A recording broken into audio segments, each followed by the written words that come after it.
राधे राधे। कैसे हैं फ्रेंड्स सब। कार्तिक का महीना चल रहा है। जो लोग सुबह को उठकर कहानी पढ़ते हैं या बस मन में कोशिश रहती है कि हम भी उठ जाएं लेकिन कहानी की किताब नहीं है, तो वो मेरे इस चैनल पे जाकर अपनी इस वीडियो को चला दें और कार्तिक के महीने का पूरा आनंद लें। और फ्रेंड्स, मैं ये कहती हूँ मेरी वीडियो को देखिए। इसमें कार्तिक के महीने की मैं जितनी भी जानकारी दे सकती हूँ कोशिश कर रही हूँ आप सब लोगों के पास हर रोज़ की कहानी पहुँच जाए। अगर नहीं है तो इस आज की वीडियो में मैंने 3-4 दिन की कहानी कही है, आप इस वीडियो को सुने। नहाने के बाद भगवान के पास जब आप अपनी पूजा पाठ के लिए बैठें, और सुनने से भी वही फल मिलता है।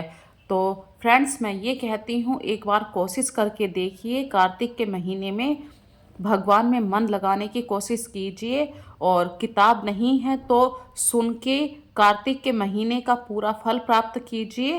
तो करते हैं शुरुआत कार्तिक के महीने की। किस प्रकार से हम तैयारी करें वो मैंने आपको अपनी पहली वीडियो में बताया है। आज की वीडियो में है कहानियाँ। तो करते हैं शुरुआत।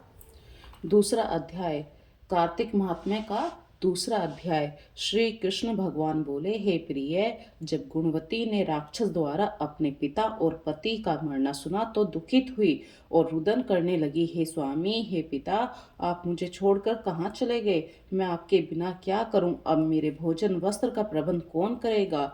अब मैं किसकी शरण लूं? मैं तो विधवा हो गई। हे विधाता, मेरे ऊपर आपका कोप हुआ, मैं कैसे जीऊं? श्री कृष्ण जी बोले, कुकरी के समान विलाप करती हुई, हवा से हिलते हुए केले के पत्ते की तरह कांपती हुई वह पृथ्वी पर गिर पड़ी। थोड़ी देर में सावधान होने पर फिर से विलाप करने लगी।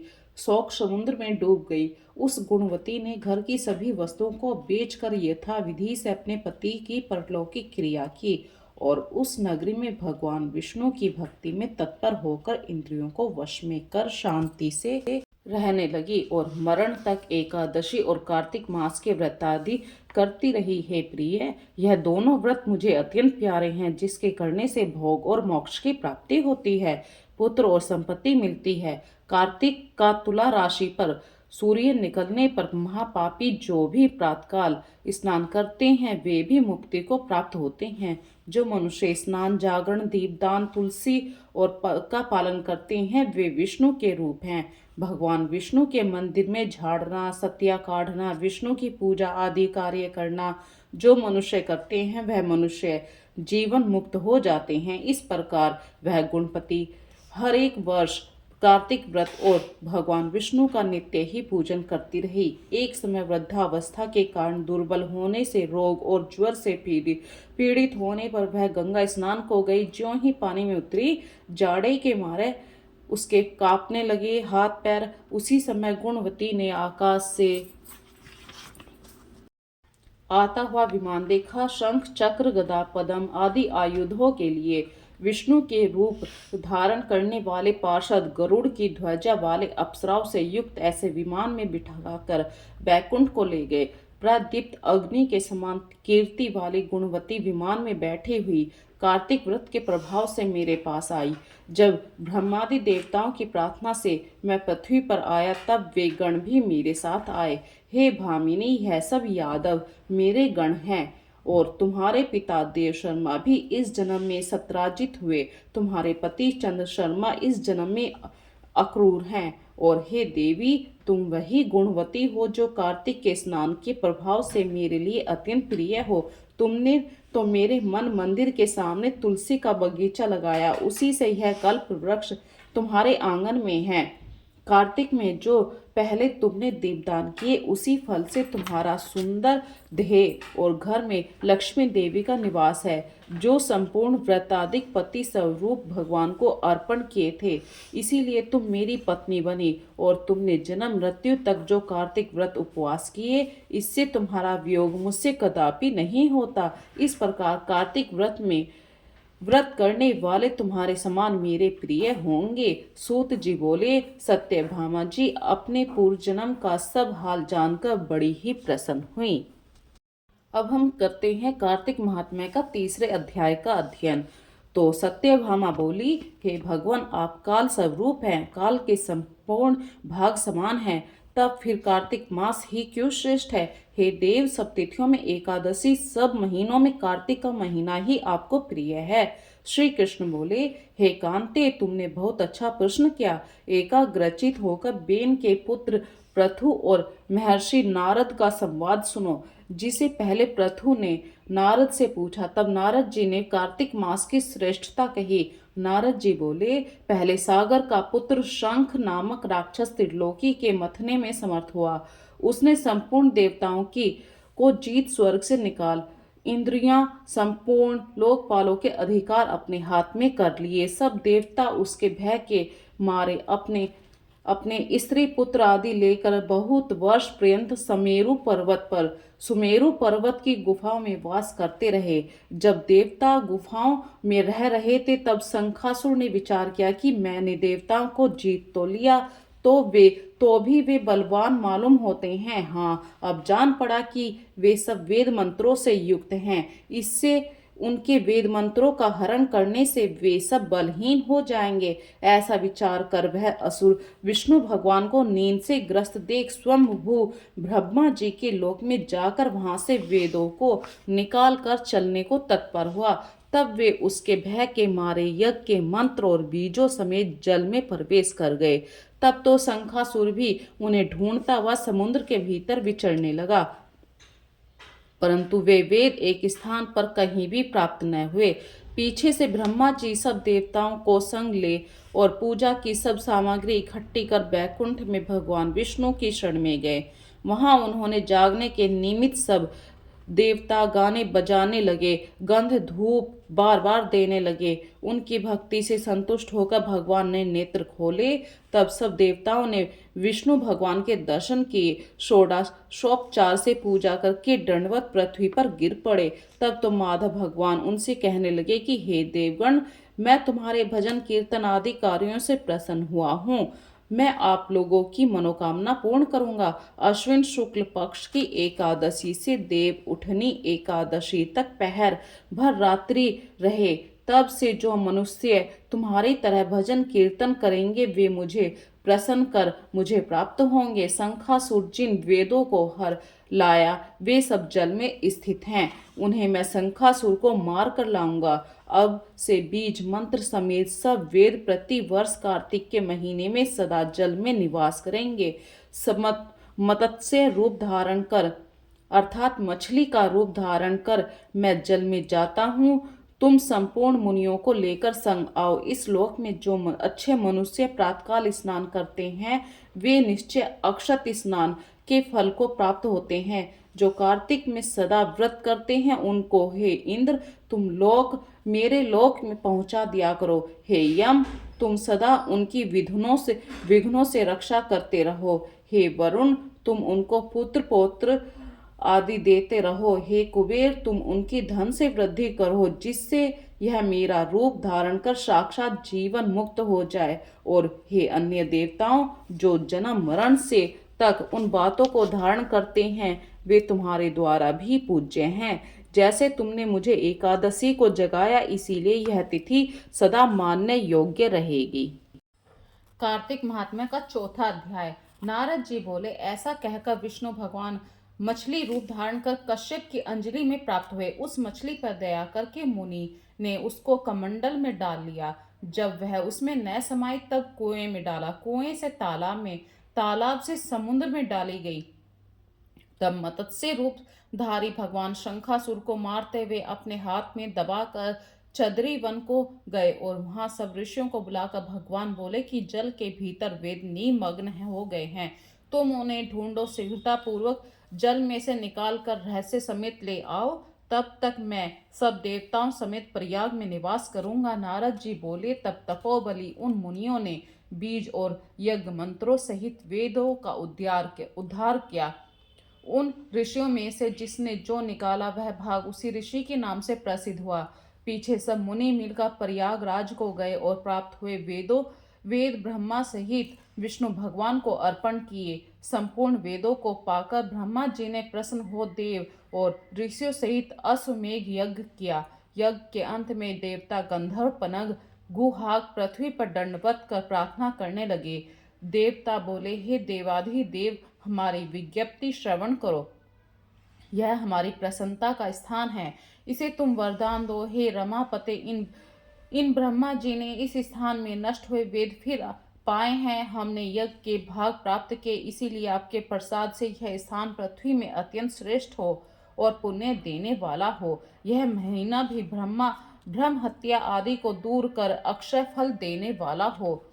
श्री विष्णु बोले, हे देवताओं, जो बात तुमने कही यही मुझे भी अभीष्ट हो, सो ऐसा ही होगा। यह ब्रह्मक्षेप नाम से सबको सुलभ होगा। सूर्यवंशी राजा भगीरथी यहाँ गंगा जी को लावेंगे। इस जगह पर सूर्य की पुत्री यमुना जी का संगम होगा। जो पुरुष अपने पितरोश्वरों को यहाँ पर श्राद्ध कराएंगे, उनके पितृगण मेरे स्वरूप को धारण करेंगे। मकर संक्रांति से माघ मास में प्रातःकाल स्नान करने से उनके दर्शन मात्र से ही संपूर्ण पाप नष्ट हो जाते हैं। जैसे सूर्य से अंधेर का नाश हो जाता है, उनको मैं सालोक्य, समीप्य, सारूप्य, इन तीनों प्रकार की मुक्ति क्रम से देता हूँ। हे मुनीश्वर, मैं सर्वज्ञ रूप में बद्री वन में सदैव निवास करता हूँ। जो फल और स्थान 100 वर्ष में मिलता है, वह तुमको वहाँ एक ही दिन में प्राप्त होएगा। उस स्थान के दर्शन करने वाले मनुष्य जीवन मुक्त हो जाते हैं। सूत जी बोले, हे विष्णु, देवताओं से ऐसे कहकर ब्रह्मा जी सहित वहीं अंतर ध्यान हो गए। इंद्रादिक देवता भी अंशों से यहाँ रहकर अंतर ध्यान हो गए। जो मनुष्य शुद्ध चित्त से इस पवित्र कथा को सुनते हैं, उनको प्रयागराज और बद्री वन में जाने का फल मिलता है। मैंने अभी आपको कार्तिक महात्म्य का 4था अध्याय पूर्ण रूप से सुनाया है।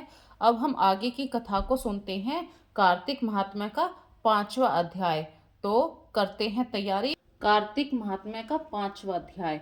पृथु बोले, हे मुनि, तुमने कार्तिक का महाफल वर्णन किया है, अब महीनों के स्नान की विधि और नियम कहिए। नारद जी बोले, हे राजन, तुम विष्णु के अंश से उत्पन्न हुए हो, तुमसे कोई बात छिपी नहीं है, तथापि मैं नियमों का वर्णन करता हूँ।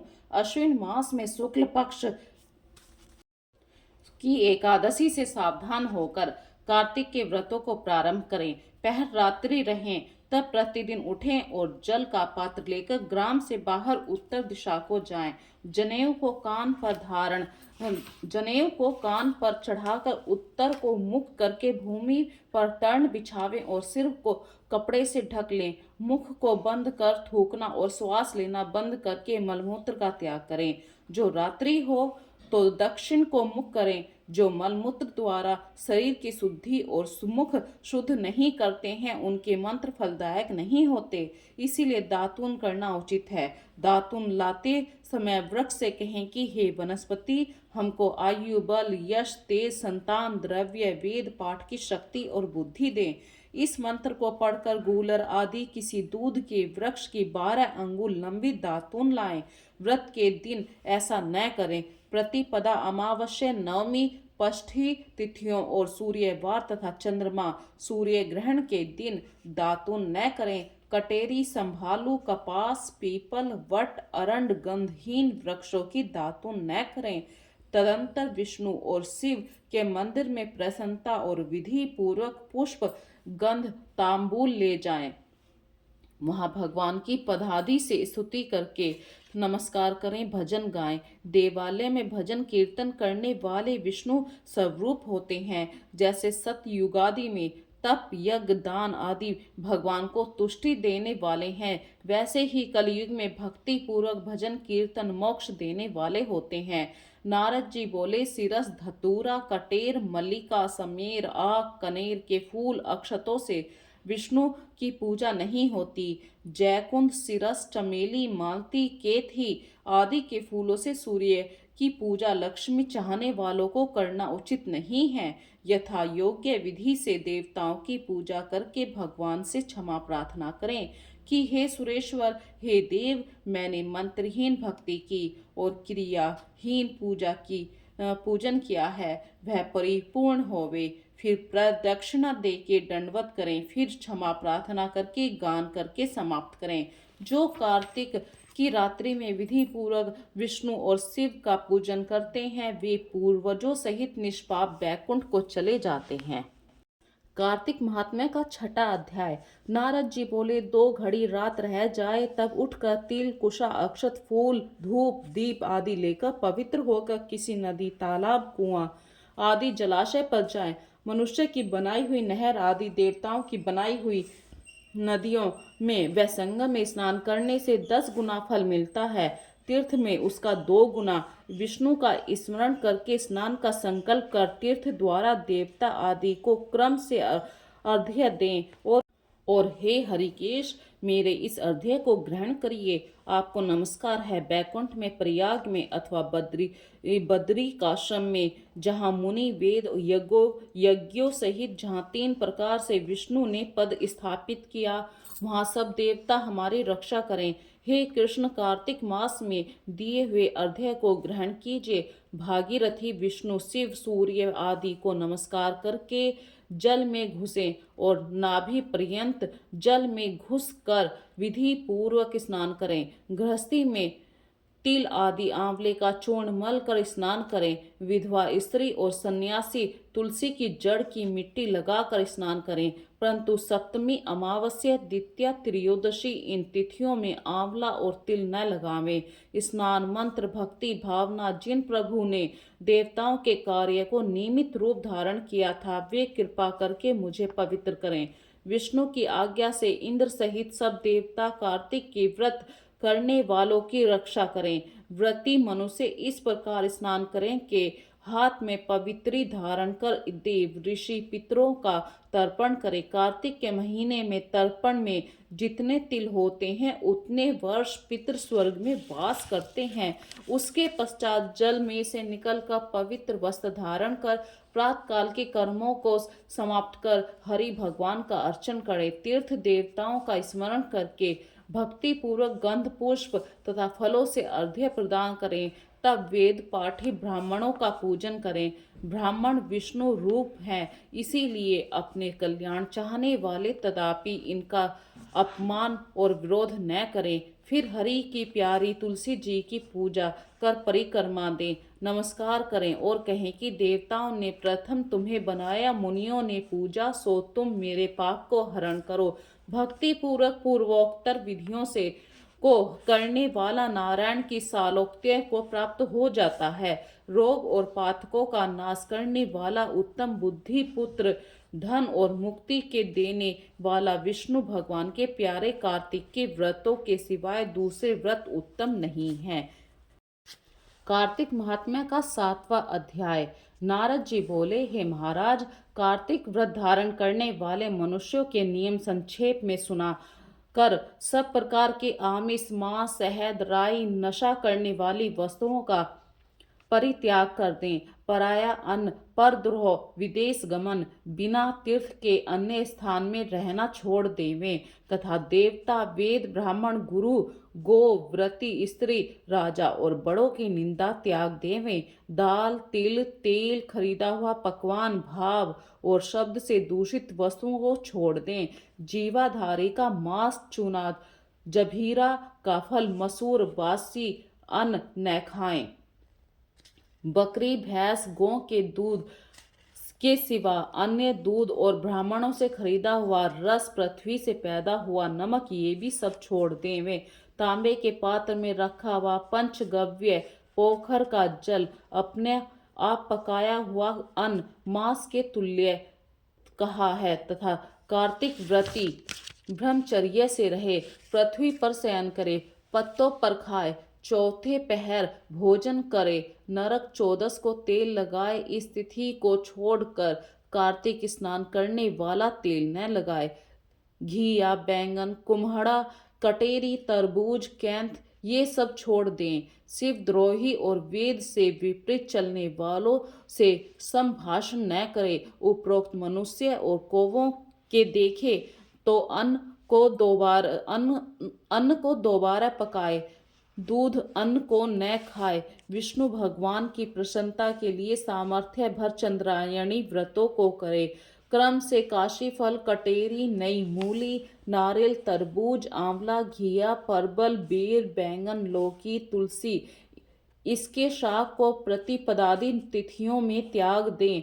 रविवार के दिन आंवले का सेवन न करें। इन वस्तुओं के सिवाय व्रती मनुष्य जिन वस्तुओं का त्याग न करे उनमें से पहले ब्राह्मण को भेंट करके फिर आप भोजन करें।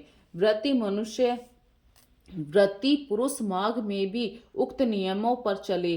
प्रबोधनी एकादशी में जागरण कर कृत्य करें। यथोवत रीति से कार्तिक के व्रत करने वालों को देखकर यम के दूत भी भाग जाते हैं। जैसे सिंह के डर से हाथी विष्णु के व्रत करने वाले मनुष्य जहाँ पर आदर पूर्वक रहते हैं वहाँ भूत पिशाच आदि नहीं रहते। यथा रीति से कार्तिक व्रती पुण्यों को मुख वाला ब्रह्मा की भी कहने में असमर्थ है। विष्णु का व्रत संपूर्ण पापों का नाश कर उत्तम धन पुत्र नाती धान्य को बढ़ाने वाला है। इन व्रतों को नियम पूर्वक करने से अन्य तीर्थों के सेवन की क्या आवश्यकता है। कार्तिक महात्म्य का 8वां अध्याय। नारद जी बोले, हे राजन, अब मैं कार्तिक के व्रतों का संक्षेप में उद्यापन सुनाता हूँ। व्रत पूरा होने के फल और विष्णु भगवान की प्रसन्नता के लिए कार्तिक शुक्लादि चतुर्दशी का उद्यापन करें। तुलसी के ऊपर 4 द्वारों का मंडप बनाकर तोरण बंधनवार बांधकर फूल और चमर से सजावें और चारों द्वारों पर मिट्टी के बने पुण्यशील सुशील जय और विजय द्वारपालों का पूजन करें। तुलसी के पास 4 रंगों से सुशोभित सर्वोत्र भद्र चक्र बनावें। इसके ऊपर पंचरत्न और नारियल को रख कर एक सुंदर कलश स्थापित करें। फिर वहां शंख चक्र गदा धारी पीतांबरी से युक्त लक्ष्मी सहित विष्णु भगवान की स्थापना करके पूजन करें। व्रती पुरुष मंडल में इंद्रादि को पूजे। द्वादशी को भगवान उठे। त्रयोदशी को देवताओं ने उनके दर्शन किए। चतुर्दशी को पूजन करें। उस दिन शांत और सावधानी से उपवास करें। गुरु की आज्ञा को प्राप्त करके भगवान कृष्ण की स्वर्णमयी प्रतिमा का पूजन षोडोपचार से करके विविध भोग अर्पण करें। रात्रि में जागरण कर भजन कीर्तन करते रहें।